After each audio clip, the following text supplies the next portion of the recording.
আসসালামু আলাইকুম সবাইকে, কেমন আছেন সবাই? অনেক দিন পর একটা রান্নার ভিডিও নিয়ে আপনাদের সামনে হাজির হলাম।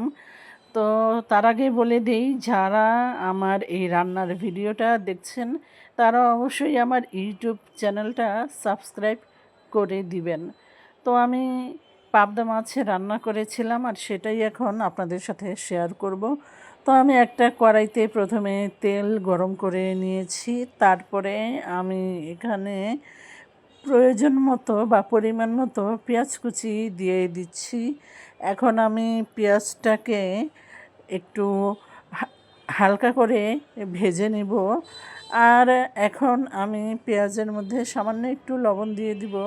তো পেঁয়াজের মধ্যে আগে লবণ দিলে হয় কি, পেঁয়াজটা খুব তাড়াতাড়ি নরম হয়ে যায়। তো নরম হতে খুব বেশি সময় লাগে না। তো এই ফাঁকে আমি পাবদা মাছটা খুব ভালোভাবে ধুয়ে নিচ্ছি। অবশ্যই পাবদা মাছটাকে আমি একটু লবণ দিয়ে ভালোভাবে ধুয়ে নিচ্ছি, কারণ কি পাবদা মাছগুলো না একটু কীরকম যেন পিচ্ছিল টাইপ থাকে। তো লবণ দিয়ে ভালোভাবে ঘষে ধুলে পাবদা মাছ থেকে কিন্তু সেই পিচ্ছিল ভাবটা আর থাকে না।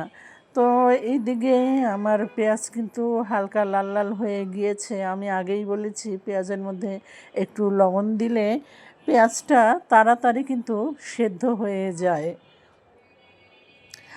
তারপরে এখন আমি এখানে সামান্য পরিমাণের পানি দিয়ে দিব। তো আগে সামান্য একটু আদা রসুনের পেস্ট দিয়ে নিলাম। আদা রসুনের পেস্ট দিলে এখানে মাছের যে কাঁচা গন্ধটা থাকে সেই কাঁচা গন্ধ আর থাকে না।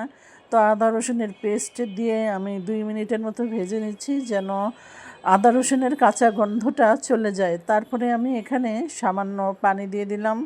পানি দিলাম যেন এই পেঁয়াজটা পুড়ে না যায়, মশলাটা পুড়ে না যায়, মানে আদা রসুনটা পুড়ে না যায়। তারপরে এখানে আমি দিয়ে দিচ্ছি হচ্ছে 1 চামচের মতো হলুদের গুঁড়ো।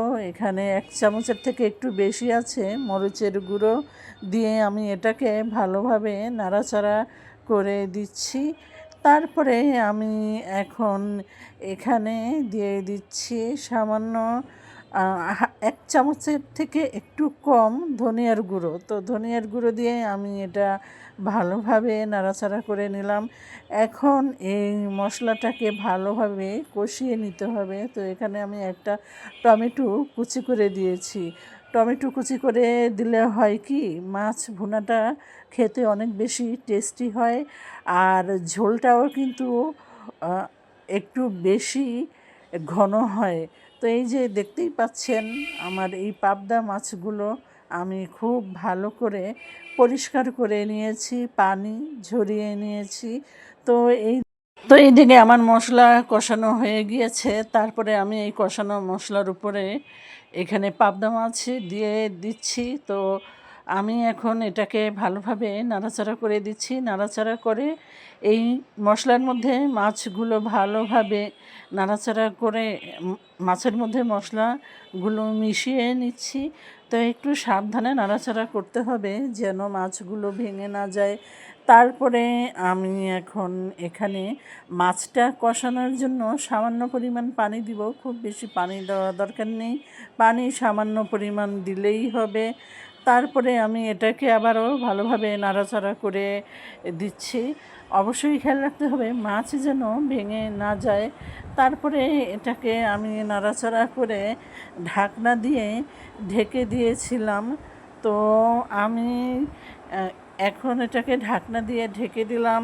তারপরে আমি 10 মিনিট পরে ঢাকনাটা তুললাম। ঢাকনা তুলে আবারও সাবধানে একটু নাড়াচাড়া করলাম, মানে মাছটা একটু উল্টে দিলাম। তো খুব সাবধানে কিন্তু মাছটা উল্টে দিতে হবে, কারণ অনেক সময় দেখা যায় যে মাছ উল্টানোর সময় মাছটা ভেঙে যায়। তো মাছ ভেঙে গেলে তো তখন আর ভালো লাগে না জিনিসটা, তাই না? এই জন্য খুব সাবধানে এটাকে একটু উল্টে পাল্টে দিতে হবে। তারপরে আমি আবারও এই ঢাকনা দিয়ে ঢেকে দিয়েছিলাম। তো আমার মাছ কিন্তু কষে এসেছে। 10 মিনিট পরে আমি ঢাকনা তুলে দেখলাম মাছ কষে এসেছে। তখন আমি পরিমাণ মতো ঝোল দিয়ে দিলাম। তো এটা মাছ ভুনা যেহেতু খুব বেশি ঝোল হবে না, একদম মাখা মাখা টাইপ ভুনা ভুনা টাইপ করব আমি। তো আমি এখানে আবার 4-5টা কাঁচামরিচ দিয়ে দিলাম। কাঁচামরিচ দিলে ফ্লেভারটা ভালো আসে। আর কাঁচামরিচ যারা ঝাল খেতে চান তারা কাঁচামরিচ দিবেন, আর যদি ঝাল খেতে না চান কাঁচামরিচ না দিলেও হবে। তারপরে আমি ঢাকনা দিয়ে ঢেকে দিয়েছিলাম। তো আমি আরও 15 মিনিট পরে ঢাকনাটা তুললাম। তো আমার ঝোল প্রায় টেনে এসেছে, আরেকটু রাখবো হয়ে যাবে। তো আমার এই পাবদা মাছ ভুনা কিন্তু অলরেডি হয়ে গিয়েছে, দেখতেই পাচ্ছেন দেখতে কত ইয়ামি হয়েছে, আর খেতেও কিন্তু অনেক বেশি টেস্টি হয়েছিল। তো আপনারা কে কে পাবদা মাছ পছন্দ করেন অবশ্যই কমেন্ট করে জানাবেন। আর আমার ভিডিও যদি ভালো লেগে থাকে অবশ্যই লাইক কমেন্ট শেয়ার করে আমার পাশে থাকবেন। তো আজকে এ পর্যন্তই, কথা হবে আবার নতুন কোনো রান্নার ভিডিওতে। সে পর্যন্ত সবাই ভালো থাকেন। আল্লাহ হাফেজ। আসসালামু আলাইকুম।